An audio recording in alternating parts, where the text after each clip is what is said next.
na senior Yokofo ye Wontumi no sa na omope na ye can about omo na omo like they are very vindictive, wicked. Sa na omo ti omo pese omo punish obi na enye omo de enu make sa na nipa moti. That's why I wish your Bible so omo see the heart of man is desperately wicked. Enye say ye wicked. Enti se wo sorry a na enne omo ye obi wicked na we see eye wo dia ochina ebeye wankasa wo mame ana wo ba ana wo papa ana wo an abusafo mu bibia kwaba na yemfa mbra mega TV and platform we eso ni na ne say one funny because one of the political parties, you know, I think it's a PDP or something like that. How may sure says a woman way na or MPP food soldier pa or MPP food soldier ben so sorry you say a buffo na ba and I'm a quality party. Now on Solomon Usu of a senior member our Alan Kojuchira Mantin Akache. Na how woman is here disgracing home live on a radio program no. Na mi ankasa ma shock mi ankasa my sorry say hey na woman way why na asoma no say wontimi nkasa se bia buru se bia nyado enye nhye enye force se wo be kasa ma MPP wo mbre ko awan kasa wate party disgrace pa ni na bra na opese o try say Chema Wontumi ni bail conditions no chemu a eso sanso na OSP no ni dwumadi a odi se o ka bi manu se o blastino so ye ni denyo menti ase any the other related issues are go around our political jurisdiction no. In fact ma many some kan but before that no me pese yi na be koni kwakutie Owusu, yes, that is Solomon Owusu, one of the Alan senior members in Ibi, what I say. Yeah, Alan Kojuchira the movement for change, senior members in Ibi, an analysis our idea. Utumuso we na adwemu abobio papa. Na ewiachi okasawia maame nsem ode beto aso no. Obadwen ho a wonti ase da, obebisa se maame we die nsem na oka na mpo die na opeso oka. Yenti nsem no yekoba beto aso. Office that a bogus office. What's it? A bogus office. Abraham or Epifado but Saturday number one people. I was one of the few people the core radio so the car say it's in because come to think of it, your friend said Attorney General. Attorney General no the role in our constitution is well defined. Sir on the bad day, a bit prosecutions enemy in day. Am I? Now, Attorney General office, no, there be almost one say budgetary allocation or form. And it's to me engage quality lawyers to prosecute any more lawyers. And this officer was strengthened Attorney General and I say a prosecution a year. And you want to compare more resources they call. No, what's about be creating another office. More so when OSP no edging to me from the Attorney General. So now say a chroma yaje president for so your bootlickers adia men person metu between ground because president be no ye superhuman no ebia wa dwene mo abo bio say no tu na also tu ne for pa hwe nanim na ka je pani wenye ye hwe na no kofa matena mi Dubai as the first OSP oba idea no be okay ka brofo no betro madam for sepet your say ko for the madam of all corruption as it. Offer on your cofa. Your friend is Kisi Ajabimba. Yes. Ono the M say speeches in the dressing. That's what you think. There be no be press conference no goda. The very first day press conference war can overata there no. Maybe catch we are seeing say we Ashton 101 trick. Enya dia e be kwakusiaga. Or ye no clinic can overata. What physical. 14 press conferences so far, more than the prosecutions he's done. Sika ya say one is getting to almost $1 billion. Yeah. Hadi mfaso ni dwuma also di ni say okokọ hwe corruption mu no okoji sika ne ba. Say no waje ama oman no. Ye waje ama oman ne do 4 million. And she abon ho ka 800. Say wona ye business as OSP your business. So far he's done recoveries around 100,000. Can you imagine? Eto no ano so ye man na dum na ofiri so. Near yes scrap office no. Na onye na dwe so be chi MB before na gu. Onye na dwene. Tweke no for ata nsem hu na wo ka kire. Nsem hu na wo ka kire. Ade ya me yare. Na nipa yare. Na Ghana constitution even ya choso yare ya prosecutor. Wo de chem provision no.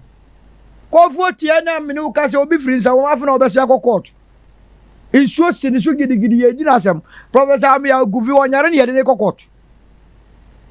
Oba ye papa yi wo se your friend say o first budget asempa budget yankasa wo se sempa nko na wom ane ye tie wo saa wo wie ye na se adwuma budget wo de adwuma e ba yankasa ane ye budget wo so wo wie ye na se impuntuo budget yankasa wo wie 2020 ana se de ahoto budget ye ne akwa ahokyere mo se ahoto o wie ye o ba power 2021 obese obi tie no change free akandia na odi ma budget was one year wo here budget ye koye nim budget ana odi nkabum na why asempa why adwuma why mpuntuo why ahoto why one year wo here why nkabum a enka mene why ye frɛ wa mene first person bedu a me be kyerɛkyerɛ me nsa no nwuma nwuma pa me ye ma o man ya edi nwuma brɛ mabunu na mabunu ni nya adwuma nwuma pa me nsa no nwuma e ma ya kwan ye e ma hospital the very reason kwan to America no so ba so osan ho yare yes se ohwe yesika so yie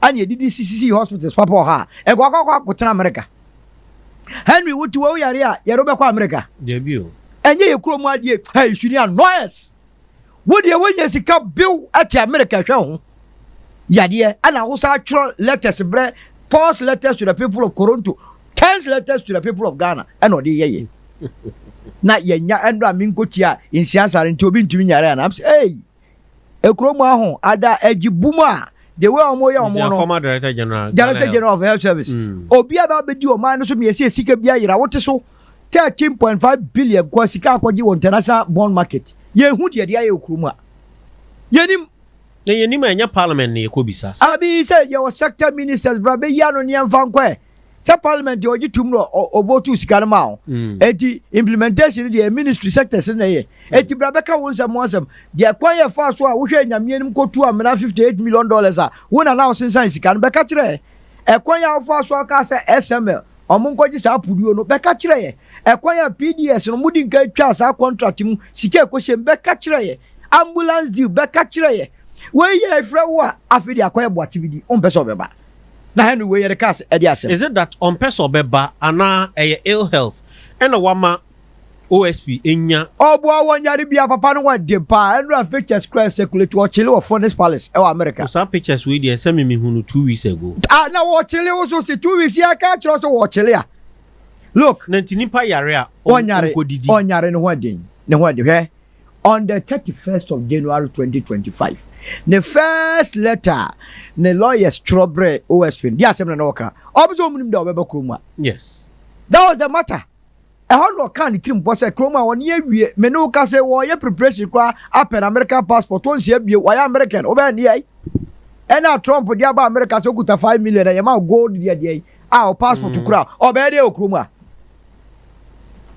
o catch in that same bill on the 17th of February or 15th of February say obey surgery no somewhere between 20th to 21st March yes first one was March and but we surgery now recovery by 14 to 15 May there now waba bedu Ghana and OSP no e ka say near second OSP on na Canada I don't trust him you don't trust I don't trust him no.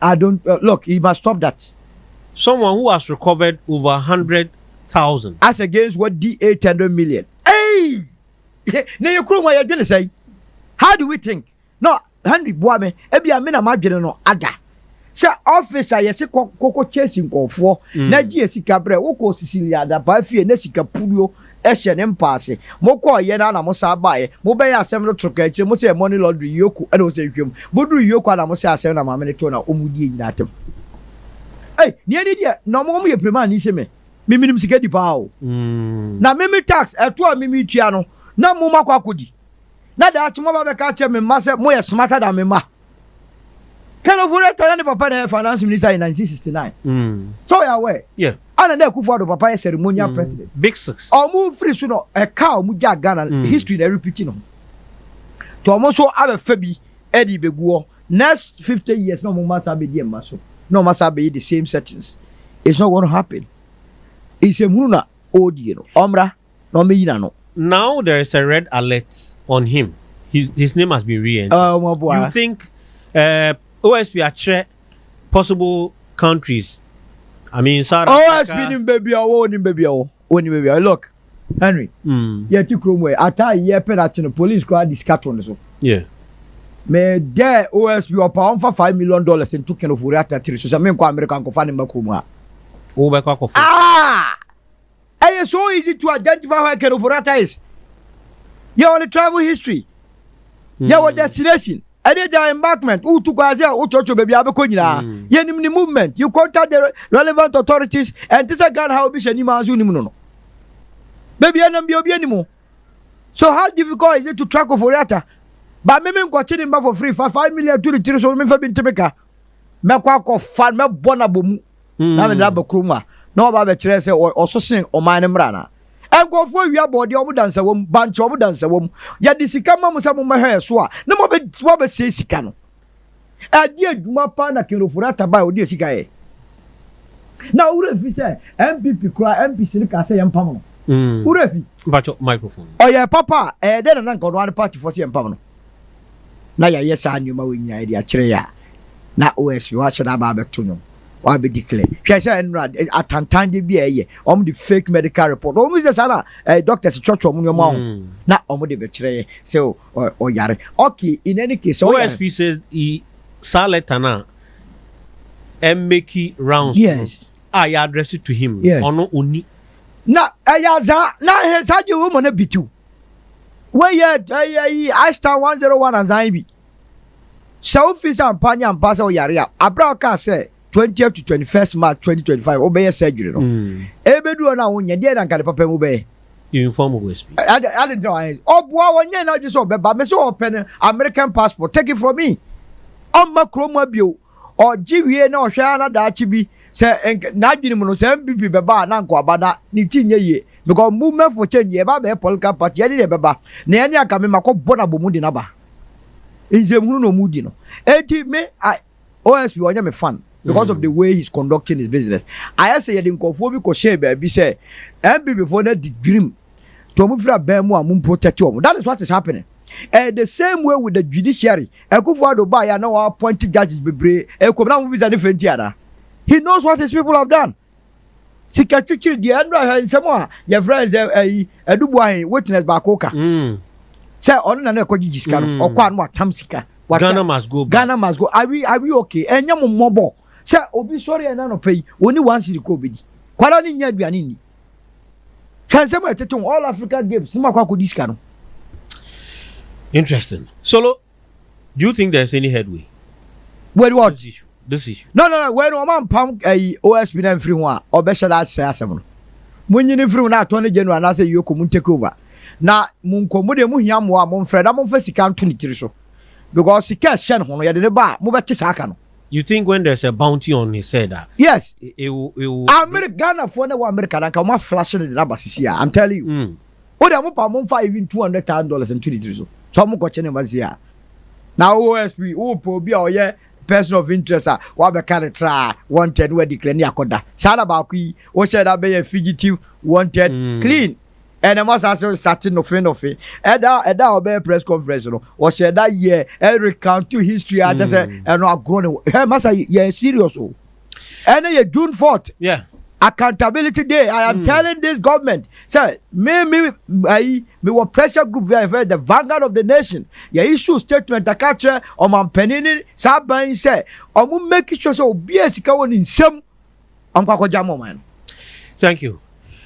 Solomon Ousuna Otene in Kano. Jane OSP how he's handled himself so far. Washa case await me winning or prosecuting in past 6. And those 6 people is this just one case. A payroll fraud. And on my IG to say no credit.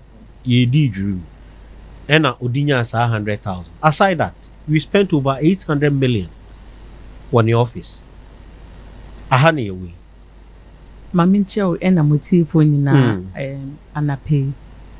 OSPD senya oye ni dwuma no me mpe. Because Ghana is a democratic country. So we show your constitution so there is no anywhere I can say Wontumi you be interview via virtual interview. Now say we interview no now who said the obeka no there be it doesn't go down well with you. Now was sorry afa nipa krona dia court. Na court nko wa Ghana ha na wotumi a ebetimi aka say we guilty and now we guilty. Ti say senior Iyokofuo koye omodwuma who say na NDC members na senior Iyokofuo ye Wontumi no sa na omope na ye can about omo na omo like they are very vindictive wicked sa na omo ti omo pese omo punish obi na enye omo de eno make sa na nipa moti. That's why I wish your Bible so omo see the heart of man is desperately wicked and yes say ye wicked enti se wo sorry a na enne omo yo be wicked na we see eye wo dia ochina ebeye wankasa wo mame ana wo ba ana wo papa ana wo uncle because juma enye ma wankasa wo nipa no menka se omo mfanye obi ena senior Iyoko handle Wontumi case no it is a disgrace. Meba, I'm sticking to it. It's a disgrace to the head of Iyoko and omo keka ho because this is political on only professionalism bia won so me the way I handle case no you can see how wicked he was say omo ye ni bibi mi ti omo ka na we mu ye profession na mo di positions ko man nipa mo ye kasafa kisi ejabe ho me ba na wo na namremo na acha debi o me ba hono mo mo hwe omo ye wicked people na mo di tumi ahye omo nsa na omo sisi ami wa power na ene awo power na ochi na obewa power na when nim say Ghana power is not perpetual. Now let's go to this in special prosecutor to me there anka omo yi ne free ho anka ebe mi there because bibia oye bia unprofessional bibia oye bia because una wo ho na ye hu say attorney general the entire na special prosecutor no was to be an independent body or be the politics the ba na wo die na wo see there be nti attorney general ba ya okoyi NDC for na omo cases against them this in what kura court just to say these people have done something to Ghana and we need to go into it and attorney general see omo me party members intermediate I will not prosecute them I will go and withdraw the case. And Kanamika say attorney this in special prosecutor. Becca say no, I will take over the case. You cannot withdraw this case. Anka wo yes ah, anka wo benya support sisi I will handle we mu because it's like you are not interested in fighting crime. You are interested in doing something and NDC for bema watena anya wo sita atena. Ena maminka bibi nchire wo. Mimi si onyankopon a owo suru a ohwa Ghana yi. Obi a omobema ne position bia on hwesi nye dwuma ne ye na osi meya mana ye John Mahama de mi meya mana ye NPP NDC for omo foot soldiers de onyankopon onyi nipa koro na free ho na onfa de owo tumi a obeya ade a eye kronkron na NDC foot soldiers sorry a no omo kansemfu because who ye de eye papa na waka kire omo say I am going to do my work to the way God and Ghana will be better. Into me and this in about President Mahama. What mami jumane dada? But you gave me the job to be able to do things to make Mother Ghana great. Not to do things I MDC for and no move this in umbrella flag good. So sa nipa na epese omba no be rule Ghana. And ombeji positions our but me this in special prosecutor. Me who say owo sa de no. I can see say ye juma di ma NDC. Some people in NDC. But are we not the same people? Ane ye ka say Emra owo NPP wa aban so na oye juma ma NPP. Today we are saying oye juma ma NDC. Mami nka bibi nchiro yes. O share de oye ya. O nim say na opesika bi afri omo nchen for the officer omo mfa manu a na oni finance minister wa asem. This is a personal beef odi Ghana.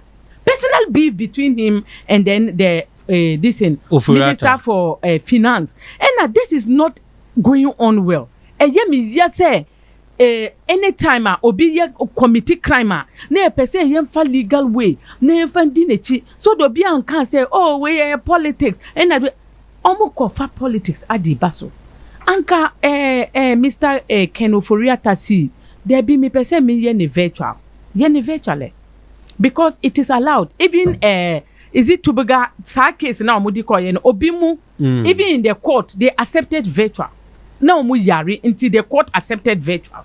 Miti say solo can say oh omu be ko on sorry no ko who can say abrotire ye Ghana obi a mi free hanamu na mi ko abrotire say mi yari na wo di police for ba they will just use the letter that they is circulating. The Interpol will tell you that oh so sorry he's here for medical distance so when he's well we'll give him back to you. Musi mi bo amunko. But do you think Ken Ofuriatta is sick? Ni actions, any inactions, no. A go to confirm that he's really unwell. When him say before Kurampo no more power.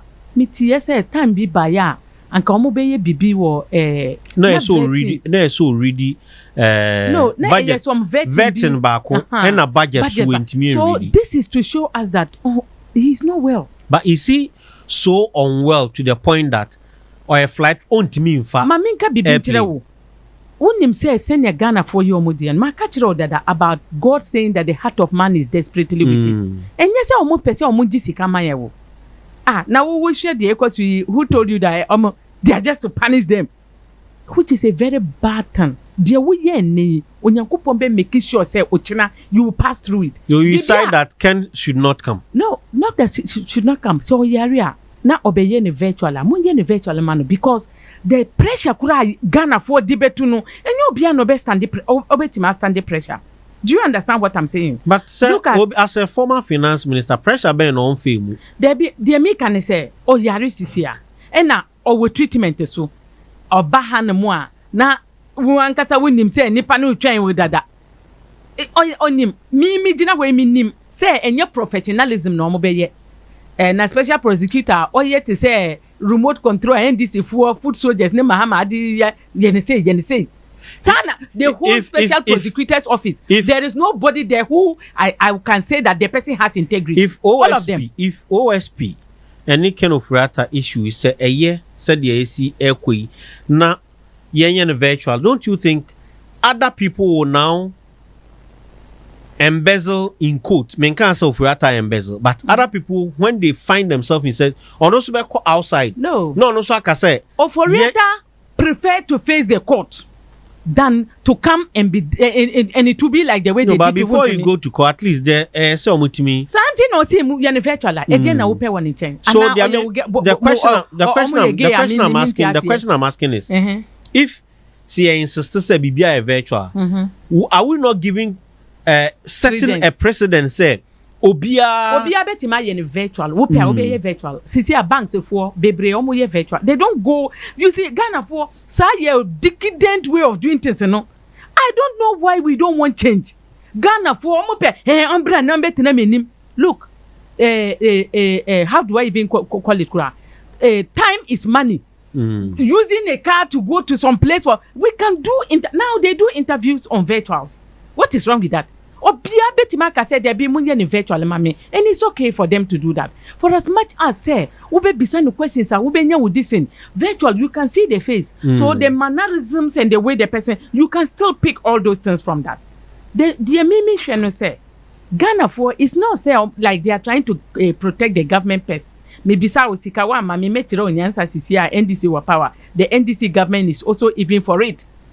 They are for it because omo can say ye be say sisi a ye who say they are propping up to the status quo of the omo ka say omo be no and it is not helping Ghanaians. It is not helping us at all. All what they are doing no rather goes on to let people say that they are witch hunting us. And yebe who say nipa kuru no or ye independent into obi antimi pointy finger to the person that he has done this. Now you are allowing the court process to go on. No, they will rather go ahead to add politics to it, and now they will say that they are witch hunting him, and then even outside the Crownbeka say, oh, Ghana, Africa, that is how they are. They are trying to witch hunt this guy. They don't even know democracy, and they say they are practicing it. It's true. Ghana for now, the NDC, Mumusi NPP for you are coming to do resetting. More resetting no year worse than the military regime. This is a 1979 or 1981 military regime. NDC for NPP for more opposition members.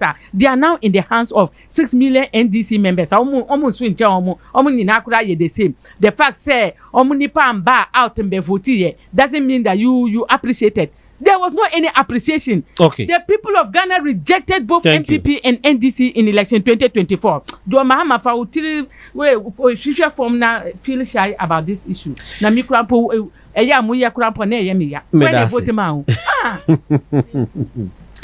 Live on 95.1 FM. Some messages on Facebook. Me say metimi akan ba ku mienu bia, then we can move on to the next issue where Chairman Wontumi yesterday went to meet party executives and then Oda Omwase, and he said one thing that Afenyo Markins prayed for him in the office, but the Chairman Wontumi issue still lingers on. Quickly, you hear some of the messages somebody about na yendin komo yen fan. This message is coming from Joe.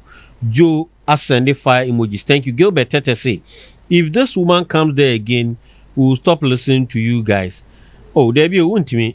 Why you ask now? Okay. If you are referring to Mama Jana, she is the founder and leader of People's National Party, PNP. And she will be coming on the show. She's here on every Wednesday. Her input on our show is very much cherished.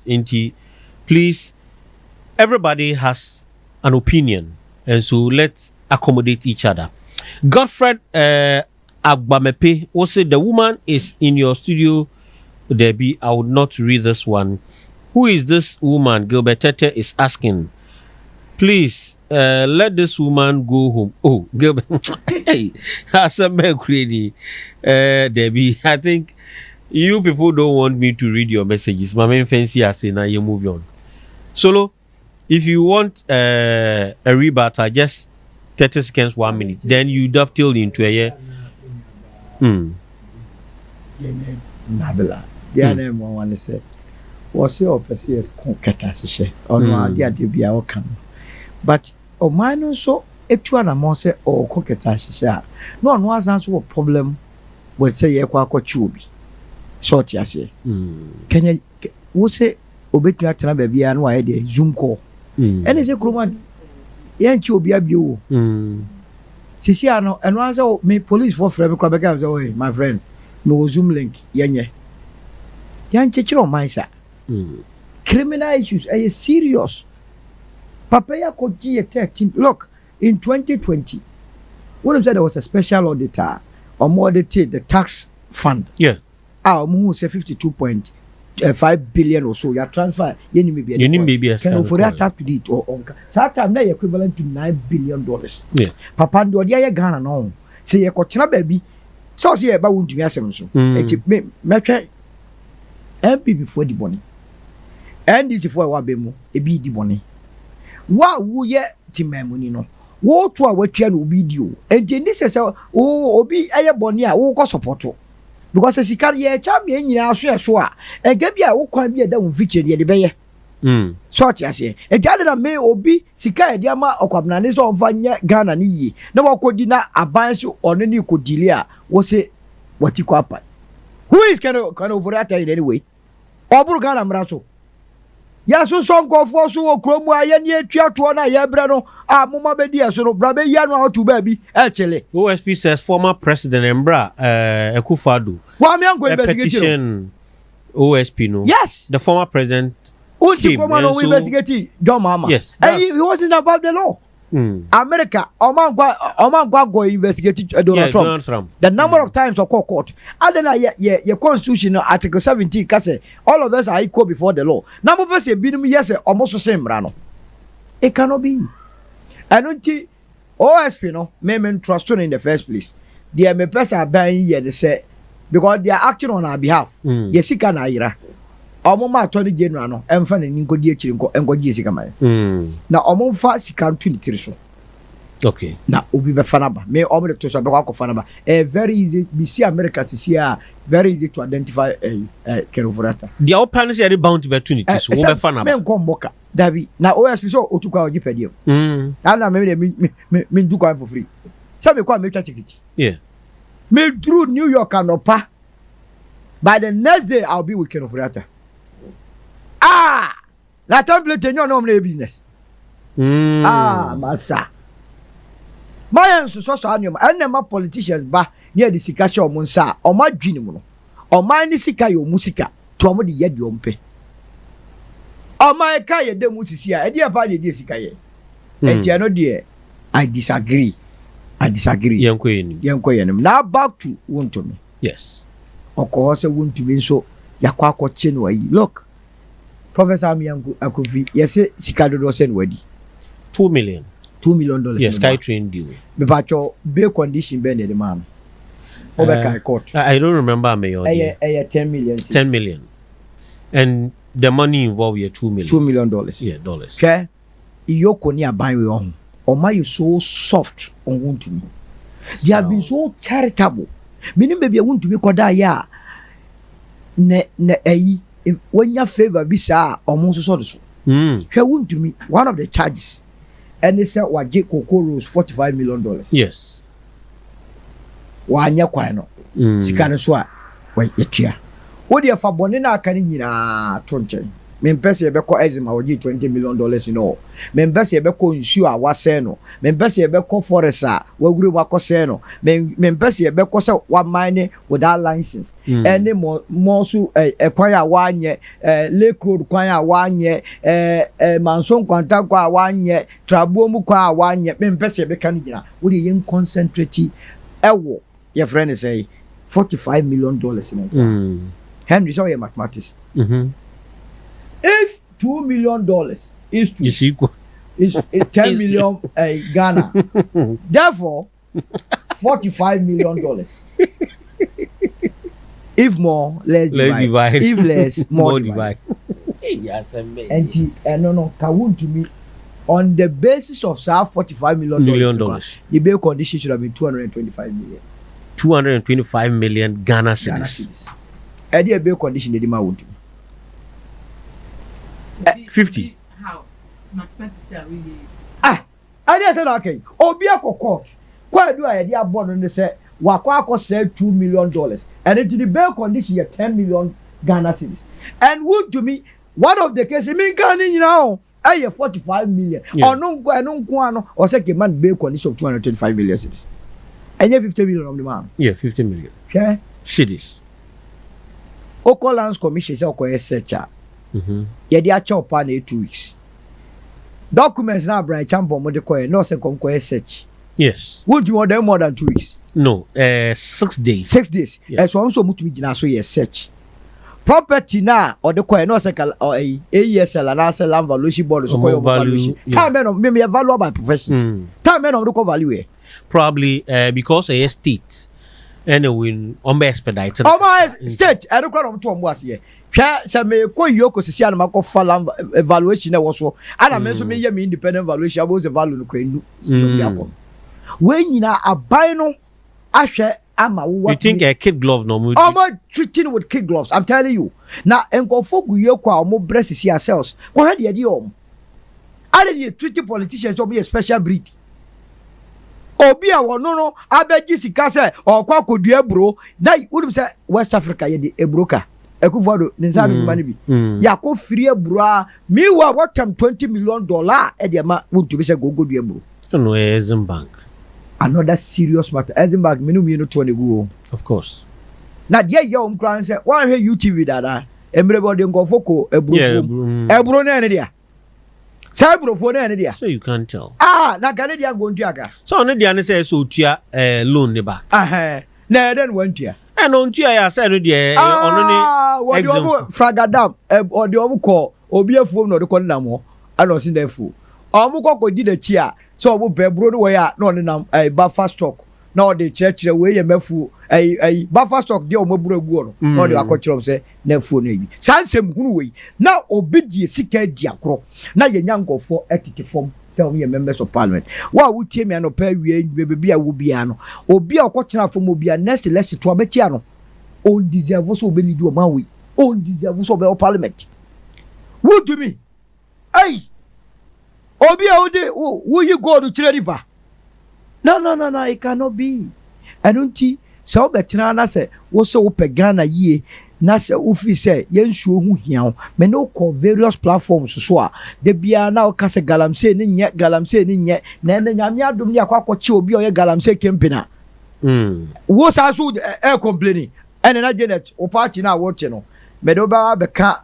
ye party no na ye ma reorient o because ye o ko de me hu ba bia ogira asa bibia ye be chiri bia yo ya hey what are you doing bibia be ye chiri yo de it is NDC ni bia obeye bibia ye me NDC me power mu ye ba NDC the point is that and the ni nam ho apaso galamsey na wo kanu enye sisi na NDC fo ye galamsey campaign e na obi ye galamsey campaign no abomudi another galamsey person sisi ye NDC fo na ye in charge of galamsey sisi me ka ye Owin this in MP for Owin oni ho Owin NPP our NDC our Asante region oni so oni ho ya gote no so na ebeba ne say na kimping galamsey kimping sisi a abeka kire me say Wontumi say nsuo na mo nipa na mo say nsuo no ye now the idea so you cannot so the me can say so what is your position on this so my position on this matter conversation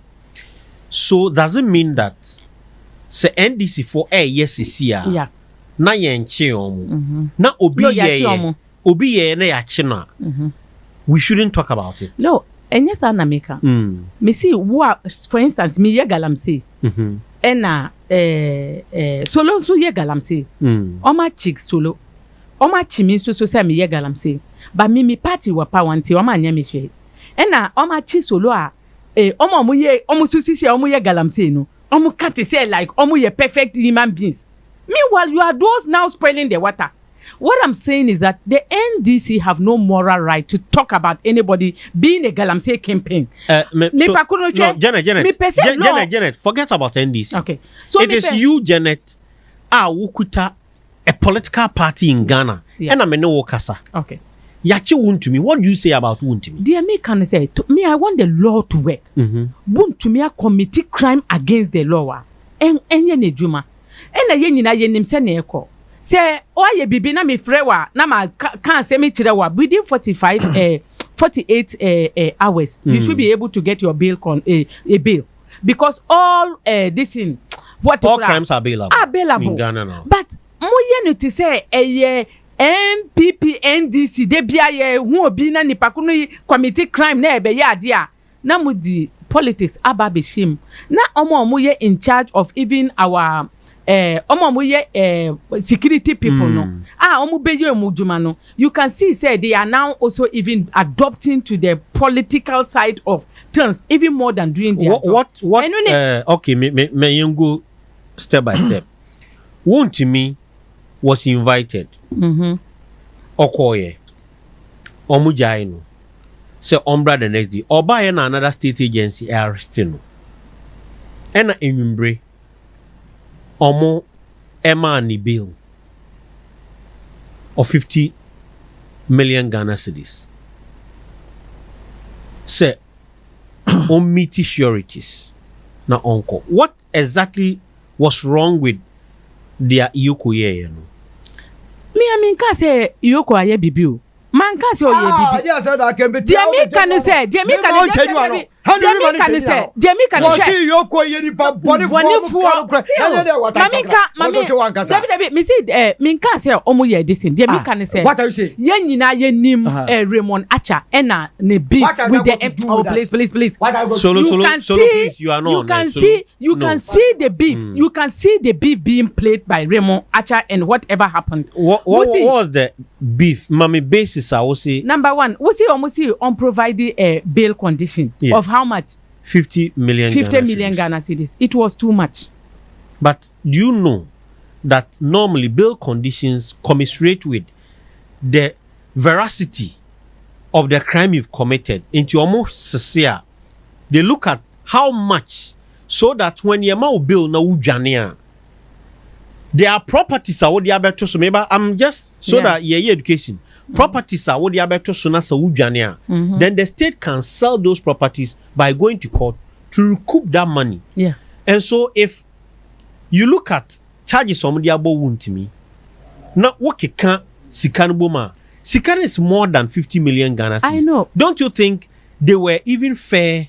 They are not being fair. Okay. Because one of the charges now Modiba and say he went and borrowed money, and so Muamujina were winning NDC members. Sika Makoko Boka our so many banks. So why do you refer I'm saying Yoko this because as NDC? No, I'm saying Iroko. No, Mayanka Nukure NDC. They are those now. They were at the back of Remo Acha, pulling the distance. So into Obika Chem say when we security forces and yes security forces, Remo Acha is under the umbrella of NDC being onuna omo ne kachire no di SSO ya onu ankasa krampo otan NPP dada.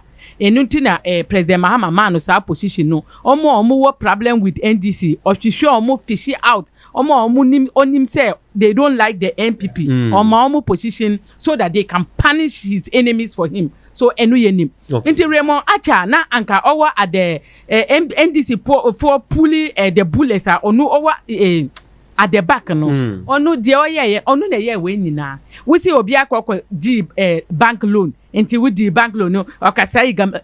So you quantify the place where he spoiled? No, can you quantify it into monetary terms? No. So all these things you just come out. You think you can quantify into or quantify your saying no or spoil what I need or quantify that how much was it? So in his analysis put all those aside. You've taken money over 20 million from Exim Bank. Yes. You've taken money no na enye loan. So when you take loan, you take loan and you don't pay, they send you to court and the court ask you to come and pay. It say okoji loan na onye this na. Atuation yemano Bank of Ghana man bailout or mismanaging. When no Atuation former yeah. And he's now yes. Does it matter? Now it is between you and the court, which is the legal entity to be able to do what? To hold people liable according to what we have done. Ghana, we have put the court there to hold criminals liable. Yeah. We did not put Raymond Acha there to now be doing all the so now me bail condition no and somehow favorable. When him say your politician, you know he will not run. I know that. But Wontumi, where is he running? But do you think Wontumi is having a lot of investment in this country? So why do you think? I'm saying it. Do you think with the sort of person Wontumi is? Yeah. With what he has said at Yenim and the kind of money he worth, do you think 50 million yesika? So do bia Wontumi ne nkrofo ntimi ntuantia. Otimi bail condition no. We krampo ne be chire nipa say sam turo na no mo sisia even bail condition of 50 million. Want me anya. This is to show you that people just say things. No, he says things. No, you gold wo. Or you gold that chire hwan. Now or you be gold chire hwan so what? Who gold ajira na. Obi betima me go jo be gold na me see mo share Janet gold e fan ho ben. Okay. Me we all be gold, so you cannot do things based on that gold. Unless you say we are unprofessional, who pe say who 2 year campaign to say send ya politics. You are a professional body, yoko. Inti obi ba na wo be ye bibia. Wouldn't say you're a politician. You know, say our businesses in the country. Ontimi sorry no matter what. Money bail condition are reasonable. That's the most important thing. To send him to court, tell the court that these are the allegations against him. Help me. Immediately court do almost stamp to pay. It is now legal. And no meaning we ain't mean biom. But we sorry na mo pese mo political campaign akofa Remo Acha or no NPP for what problem or pay NPP for punish you. Then you bring him on board to come and do all these things that we are fighting crime. We are not fighting crime. And Kawu Solomon Kawu Kei now with the NDC for swaba. Say to sa nipa bwemu ne say yesuo and na when na chairman kwa chairman dey minimum no NDC chairman or Asante Reverend Nana Kwesi. Minim so ye galamsey. But minim say Wontumi dia ya onu na take you over. Yenka say obi susu omusu. Because obi be say yensu a yempini. Na de yempini. Na you Wontumi dey. But there be me say munchi omu nyina afa end. O first one. I don't know. We don't have time. I can't be 7 minutes. We'll go to the last issue, but let me read some messages. This one says, if this woman comes here again, we'll stop. Why are you sending this message? Okay, this one says, no, it's always about Jen. So this woman want to be president. God help us. Oh, also God help us. Oh, on Jen this over to me, president. Look. But almost see Obia oye NDC Nibia or Muya Galamse, I would kata when you say, and I say, won't you? NDC now are beer when you catch the same intisa. He's listening. Into Obi, ye NDC ni, no or ye Galamse, no, see your person on punish you to me. Missy won't you on Mombra, Namume no nina. You are not fit to punish each other. Harry B. Tete says she doesn't know what she's saying. Of course. Or see, we are losing listeners. Harry, do. Mama Monko. Please, her contribution is very important. We'll stay on and let's listen to that. Nobody is losing any viewer here. The fact that someone's opinion doesn't align with yours doesn't mean it's okay. Yes, Obiso say nobody is losing any viewers here. The fact that someone's opinion doesn't align with yours into Obise, my big brother Henry, please, I beg you. You are doing very well with your program, but you are your customers. Madam Jane is not helping us. Okay, all right. Messages no doors, but we thank you for sharing messages with us. Let's move to the final issue. We just have 2 minutes. On the one Ghana city, Esla. No. Yes, and now I'm pass here. Do you think people? There are 2 issues now. Amount for say, if beginning of the year, you are paying X amount, and that amount through, in quote, prudent measures, up but down, MSCI, you have a difference of like 4 cedis. Abesha bottom, and they say give them 1 cedi to solve them so. It's no big deal. The others are saying that, look, we were suffering, and you promised that would they relieve their brain? Why, when the relief is coming, you are now turning your back? These are the 2 issues happening. And we also says, no crescent or mine, energy sector, the capa, the 3.1 billion. Essentially, no crescent dollars. Essentially, no crescent, a tour and a chichiro mine. My problem is not even with this a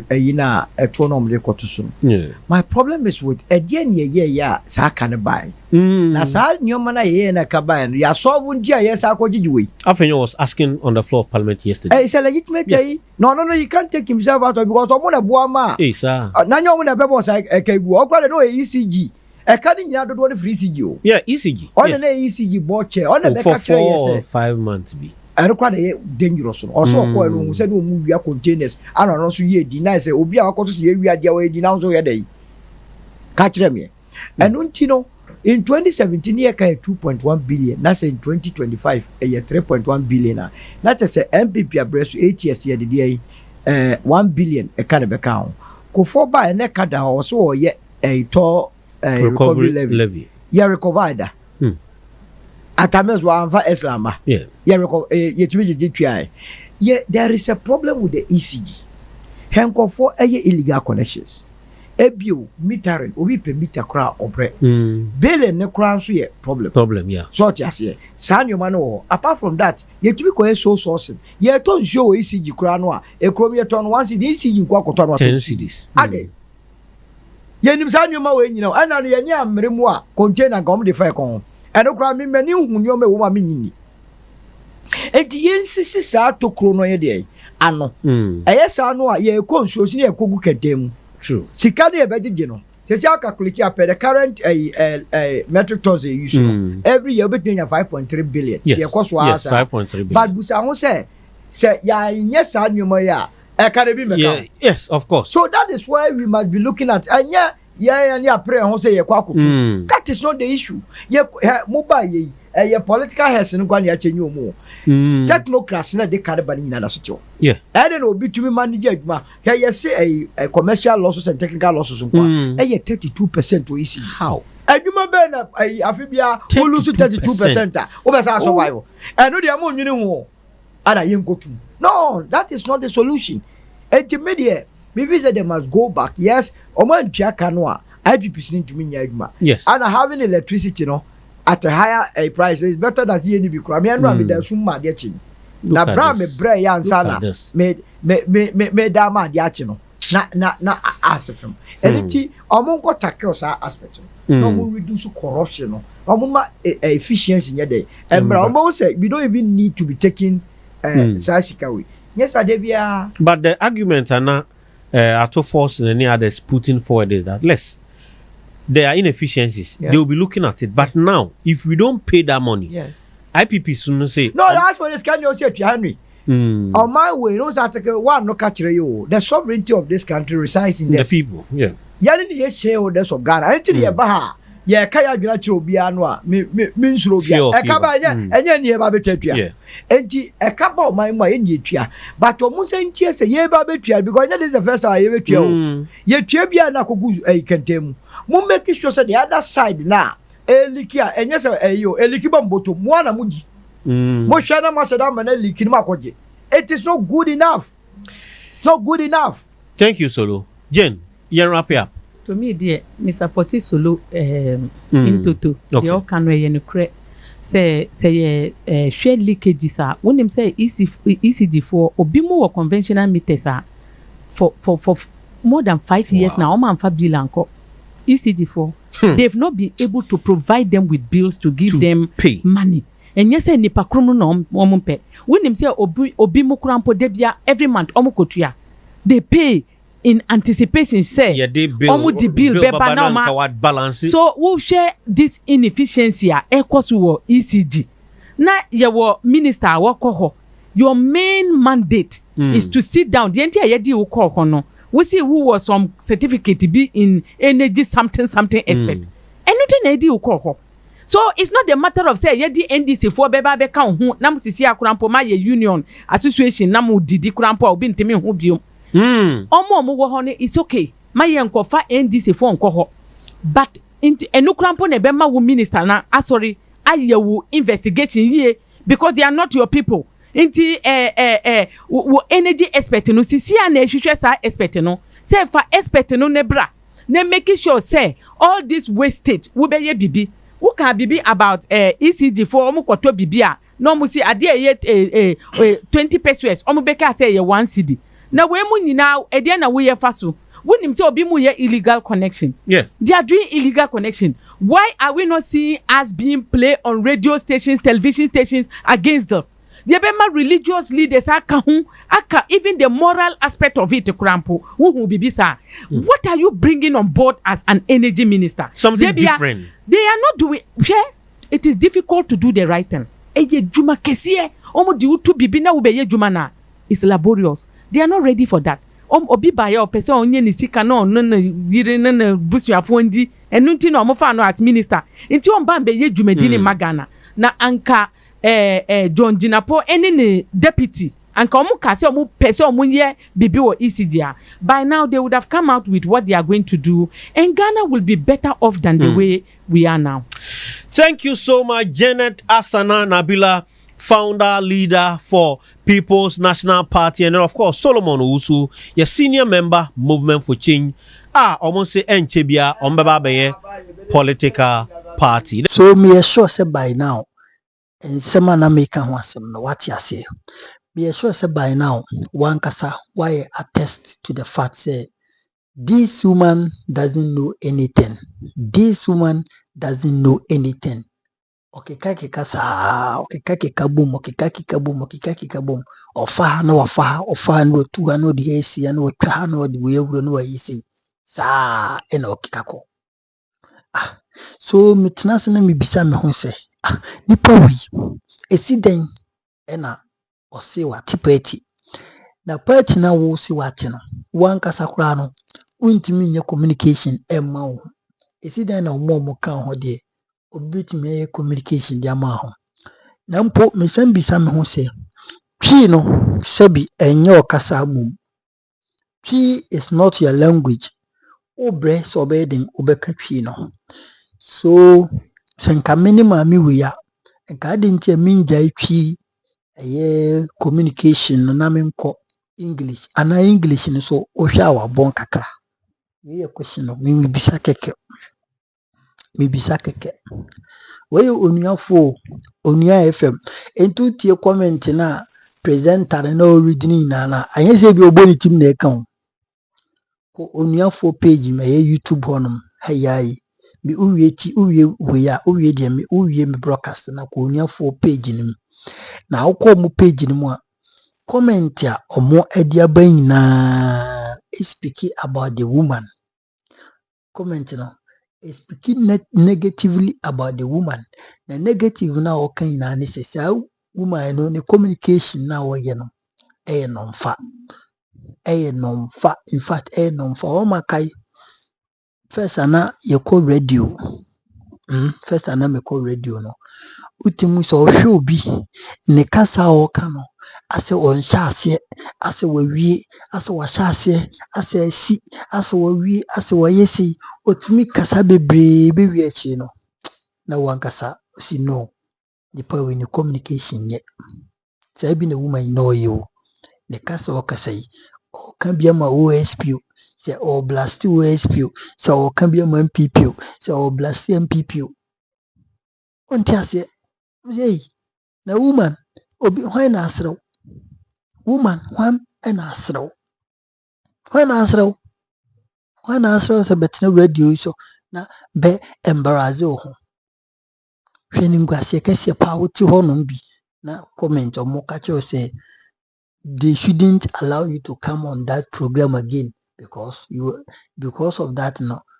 If they continue that they're losing listeners. Isn't not embarrassing? Isn't it embarrassing? Maybe so. Omutimi bioma no ka sɛ yɛma nipa asimasi wei kwan na sɛ ɔba show no so bebraa, then automatically no they are going to lose listeners. Enti woto hɔnom na wo ma saa communication na ɔn sɛ ɛba saa ɛyɛ embarrassing paa. Mepɛ sɛ medi nkɔmmɔ fa madam ne nneyɛ no. You see, wokɔ radio program na sɛ woyɛ communicator, all that you know ɛne sɛ anaasɛ all that you need ɛne sɛ wobɛlisti topics na ɔmode ma no wɔ explanation wobɛfa no point one after the other. Sɛ wo so wontumi nkyim gu tim sɛ de na Solomon wo so flow na wobɛlisti agu paper ketewa bi so nnɛ koraa de yi so phone woka one point na wakyerɛ mu, ɛsiane sɛ wankasa ɛna wayɛ saa note no nti no wofa one point a wonim what is about, wofa point wonim what is about, ɛwie no wobɛbaabam no na wakasa ebia more than 30 minutes. And even in say communication kwa kwatena radio so ɔmma kakra we bɛkasa ebia 10 minutes, we akasa 10 minutes, ɛno no ɛboa ma build points. Na kwatena hɔnom na ofa we no dia tare, ofa we no dia buma. You are on a national television. How can you do such thing? You are on a national television. It is then now, yes, sir. I mean, I am embarrassing her, to be frank. Now, let you to the same be at to ya. Our dear fire rajon the money, Mahama. Now, it's in a jump to watch the one. Taxi, we are a buy any dear. Or no, on support it. 1 CD, a year tax on energy sector on support it. Now, you rajon Mahama. Why disappointed in him? Yanko tin and a jump to a cobebet was. Piano. Penny bia ba. Messiah on Kenkai 1 Kings 22. Penny bia. Mr. Kenkai 1 Kings 22. Na eyame de pa sa memory verse no. Obi a wakan 1 Kings 22 no. O Kenkai a de bia me say 400 prophets na Ahab. Ohene no kontokwa. Ansa na Israel me kontokwa no. Omuhia edifo no. Na edifo na kyerɛ sɛ ohene kɔ ana menko. Ohene pia onyankwada. na ɔhene Ahab ɛkɔ Ramoth Gilead akɔko ntɔkwa ɔpɛ sɛ ɔhu sɛ ɔkɔ a obɛdi nkunim anaasɛ ɔndi nkunim adiifoɔ 400 a ɔmu hu adeɛ obiara ba a ɔse nana nyankwadaa na ɔhene Ahab na ɔyɛ stubborn na yere ne Jezebel nti woka hwe a wɔntie nti eduru baabi no na Nyankopɔn pɛ sɛ opra na oku ɔhene Ahab nti de esi yɛ nie 400 prophet obiara ba ɔse nana nyankwadaa kɔ na Nyankopɔn sɛ okɔ abɛdi nkunim but ɔhene Ahab say minim sɛ makadeɛ nanso minim akoa bi oyɛ odifo efrɛ ne Makaya na ɔno de ɔmpɛma asɛm Makaya obi a wɔnka asɛm dɛ ɛnkyerɛ me da ba mo de mo nkɔfa ne mmra odo sɛ maka akyɛm sɛ me kɔntɔkɔ a medi nkunim nanso still me pɛ sɛ metie Makaya minim sɛ Makaya mpɛma asɛm ba saa Makaya no ba me pɛ sɛ metie no sɛ menkɔ anama menkɔ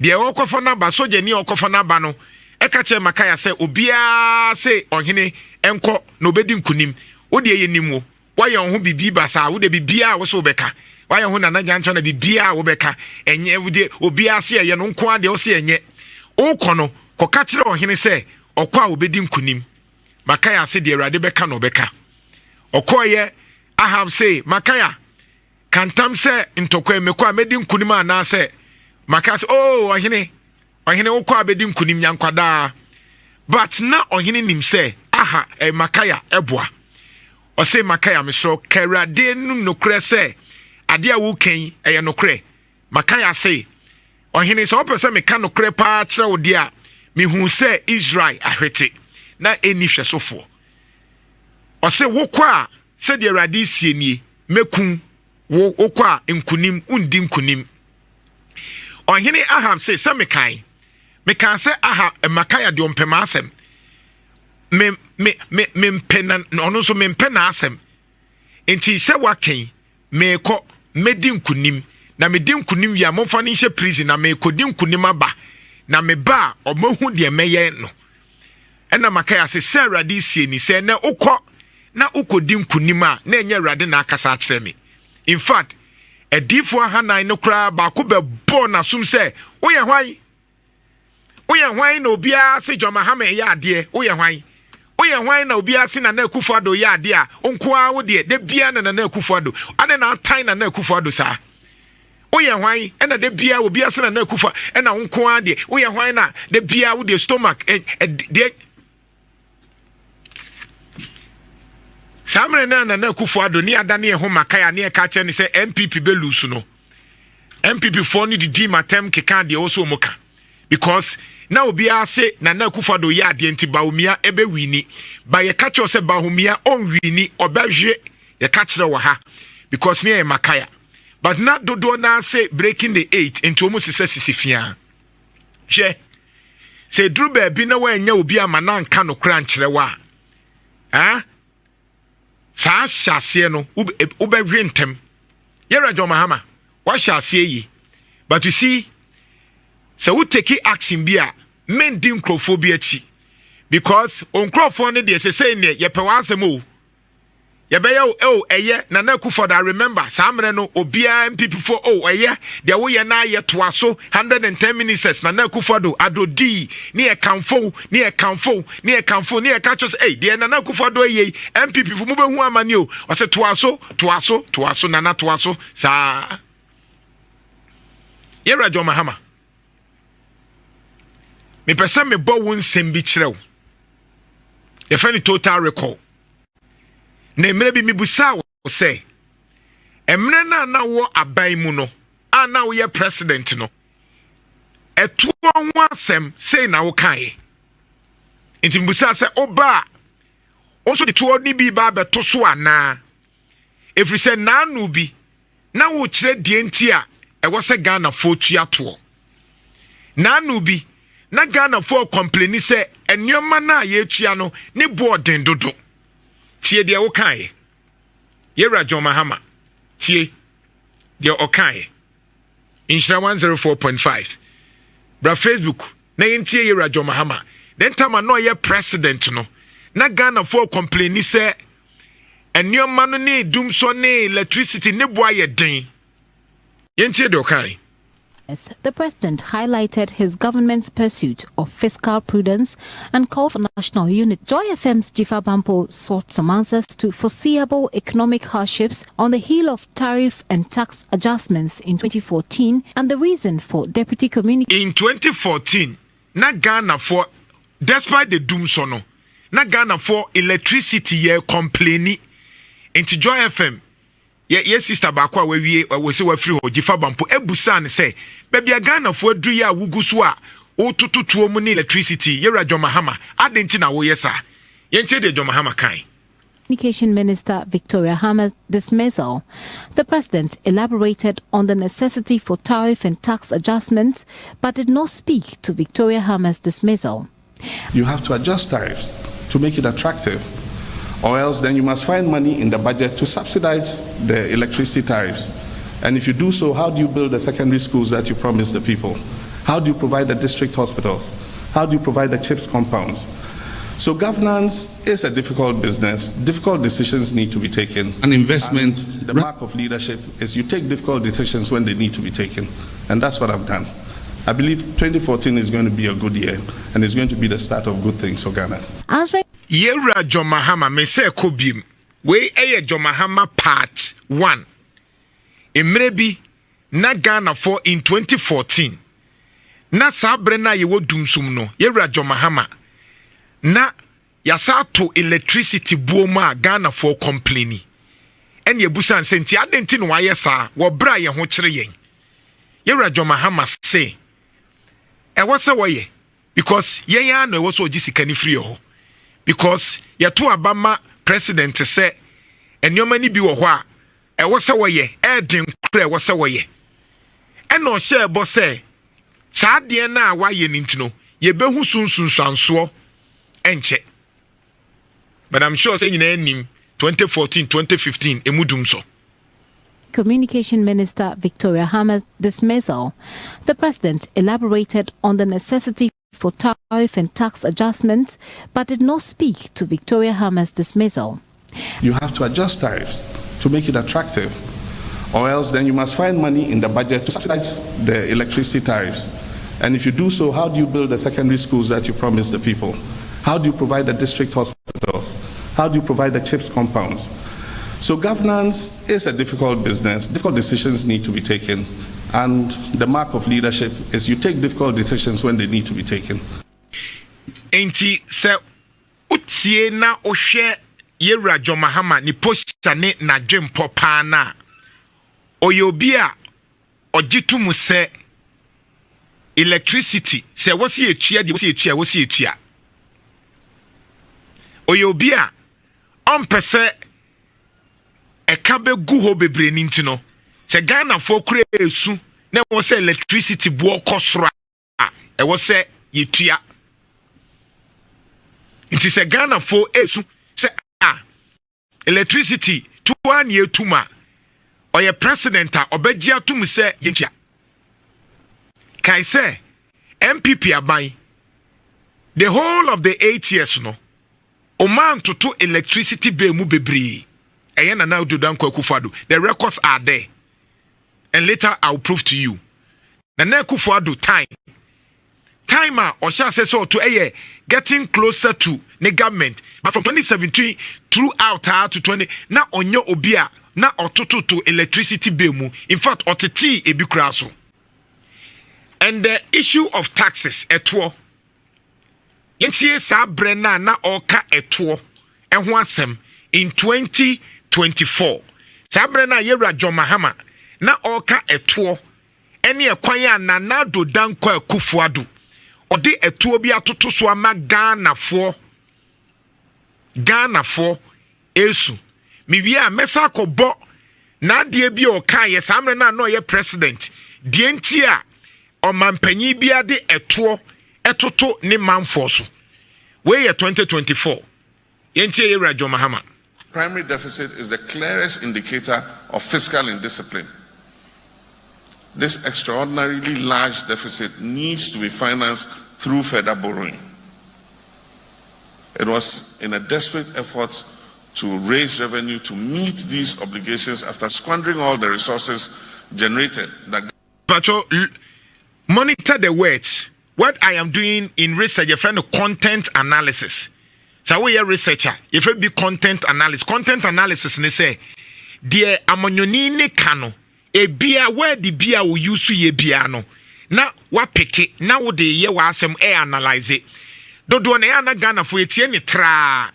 But me pesa wo sign adiena say, according to Yera John Mahama in opposition, no, de na okane say, Omurezi reverend na kufa domu ejiji sikano squandering tres o med disikano squandering according to John Mahama no o med disikano me say come back niti sa squandering no to raise revenue to meet these obligations after squandering all the resources generated. The government imposed a tall list of taxes in the 2021 budget which have inflicted severe pain and suffering on Ghanaians. In effect, they punish Ghanaians for their own mishandling of the economy. According to Yera John Mahama no, Nana Kufuado etwe yaso wo enyomo o man kasa ye no. Eno nti no mde eto se de be ebenya sika bebree. Nti yi levy ni bet ne ho ahwan ni nyina kosi se Nana Kufuado ni NPP edi sika no ma sika na di enti omode saa asotwe ne ma yen Ghana fo a tieo yen Ghana fo a yen tie baabi enti Nana Kufuado kodi sabi okotre akwawi ni mako na aponkyerani ye Ghana fo no ye ti hu fifiri enti e ma Ghana fo ye ho kyere yen. This was according to candidate John Dramani Mahama.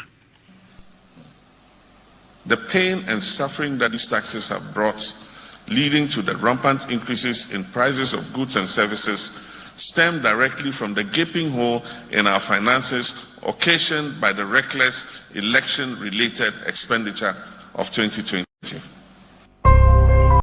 Enti samre ni nyina no elections ho nyomenti sika bi wo ho a na NPP aba edi ne left and right. And nti na e wo se omode eto bebre to ye so na ye ho kyere yen. But see ha emre bi yebusa Yera John Mahama se Yera wo ye president eto yi aya aban de to so no eya na Ghana for ye ho kyere ye dodo enti efa to ho odwene ho sei yentie de Yera John Mahama kan. Because the thing about government investment and expenditure is the money doesn't come from anywhere, it comes from ourselves. And especially you have a country where the number of people who know that they must pay a tax on income do not exceed 30% of the population. Almost 70% of the population pay only indirect taxes. And so you either have to go and knock the shop and take a daily rate. And at the end of the year, we're all supposed to go and file our taxes and declare our incomes. And you say, okay, you pay 1,000 Ghana, you pay 500, you pay this. 70% or more of our people don't file their tax returns. And so the only way you can raise money, really, is through... According to John Dramani Mahama at that time, no, you're president, no. Or say, the only way, you can't the only way, once you can say Jesus is the only way. You be, until I'm saying, you're content analysis. You're John Mahama, you're president, nim say. Yentimi mfa akwanya bia so yepese enye sika wo man ni mu a nemum ekwan ba ko pe a obetimi ama sika ba aban mu no ena wo to aso no the only way to aso 70% or more of our people don't file their tax returns. And so the only way you can raise money really is through the tax system. And the only way you can get everybody to contribute is through indirect taxes. And you can't indirect tax. Indirect tax ne ye toa. And no de yentiwo emma wani so unhu. Nemum oto ade bia ne atew. Nti yemfa ne se bia okoto aduane ana wakọ shopping mall ana wakọ restaurant. Udidi a aduane ni nyina no ne calculate eto bia kaso ne ye indirect. Okoto petrol ne atew ano no unhu hye den hu odi ane se wato petrol Nti according to John Mahama part 1 no na o say essence Ghana for nse den chia direct tax say bia income o ye chia ni sika ye tetetete no the only way ni say fafa bibi e fa ni indirect ni say ene eye den a wo ye Ghana ni nkoa de a obenum nsuo obeto petrol obefa car obedidi sa anyoma no fa gina ho netete no. This was papa justifying consumption of petroleum products. And so those who consume more, if you have a V8 and you buy more petrol, then you're paying more tax. If you sit in the trotro, you're paying less tax because 15 of you are in the trotro using the same fuel. And so those are some of the things that we're faced with. When he was defending DNTR or the etuo bebre ato Ghana for so, despite the fact that Ghana for say Yera Mahama at that time near Hochri no or be explaining say because yenche to the FIFA indirect tax in intino. This is the reason tia or yes sir. Yento aswe John Mahama, President. It's not every decision that would be popular. But what was I elected for as president? To take popular decisions? If I took popular decisions to make you happy with me, this country would be in the ground by now. According to Yem Papa John Dramani Mahama no, or say, any decision biya we your mampenya ube teki ene beye nipa de. Now so di ntini ye to abama no. Ya nto abama ne se ommeye nnyome beye Ghana fo nyina de. Se o ye to abama ne se bibi obaby enye Ghana fo nyina de a ommanyi ebe kofom. Ebe kofom, ebe breki. Mayen wie na afimi wi am question person busa o say samre na ye to man ne nyoma na no ye na Ghana fo complain no no say osusu say no onim so oba bewe because samre ni nyina no ne nyina nim so oba bewe because of a nyoma ni posture. According to him no na oye sa nyoma ni because wa anya sa oman no ebe kofom. Nti Yera John Mahama ye obi o gidi say eto de eye na sa to no obegye nso a fa hyehyɛ baabi ebi te say petrol mu because e den ya no de obefro to aswe. Tough decisions. I mean, do I take pleasure in imposing taxes on people as if, you just take a pleasure in doing it? You don't.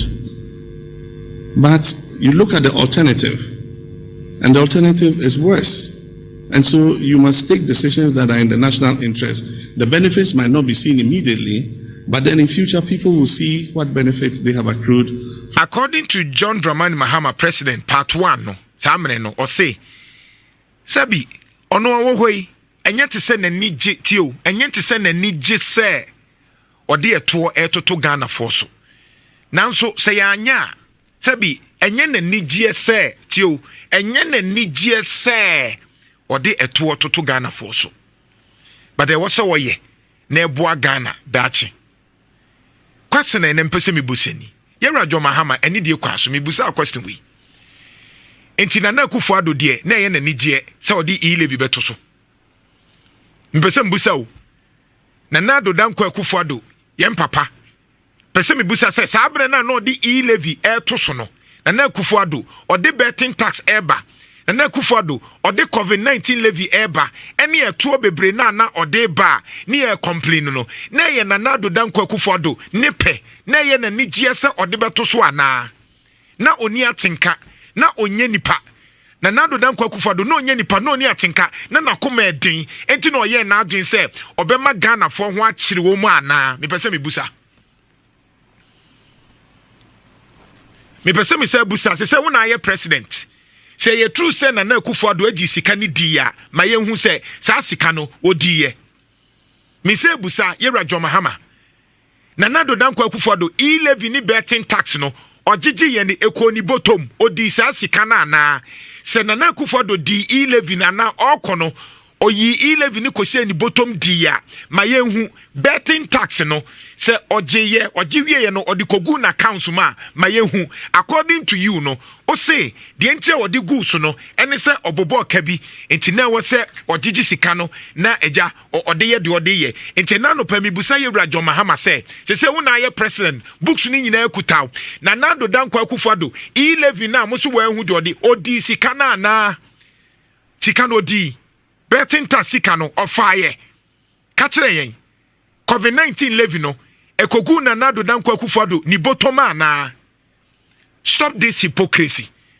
amanyɔfoɔ mo nya akwanya na mo betena so na mo yɛ adeɛ bi na yɛ mpɛne ɛka na mo ano hyɛ da asesa sabi na nakufado ɔhyɛ da sɛ ɛka mboro engu hɔ ana ɛka no ɔhyɛ da sɛ ɛka enkogu electricity hɔ ana saa aka no wankasa unim sɛ ɛyɛ legacy debt ɛyɛ ka ɔmampanyin kufo brew bi gu hɔ John Mahama wo brew bi gu hɔ na Kufado abrew bi agu hɔ ɛna wo nso ɛtoa so nti mbesɛ mbusa sɛ ɛtoa na do danko Kufado gyegye yɛ na Ghana fo yɛ sɛ yɛ ho kyerɛ yɛ no na do danko Kufado ɔde kogu na council ma na sika no wɔ na council ma ɔmɛyɛ hu na yɛ kofo nkɔfa no na mmom sɛ sika no wɔ hɔ na saa sika no e-levy sika no bi woda so yusu COVID-19 sika ni bi woda so yusu betting tax levy no sanitation woda so yusu a then you're not being fair to us. Then what is the justification? Say ode ade 1 cedi to so. And according to you, one of the content analysts will say immediate, we will not see immediate increase. On say oka immediate na ebia wo wadwen maso, but immediate kyerɛ sɛ say see ade Okoto petrol, who say price no.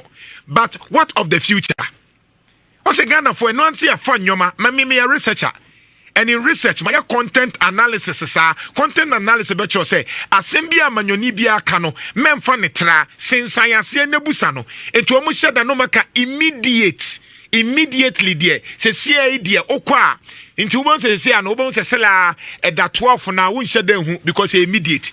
Afubon say next month one beba no na free 12 na ko 13 na fe ni nam ho na ye ka say ye ka say immediate.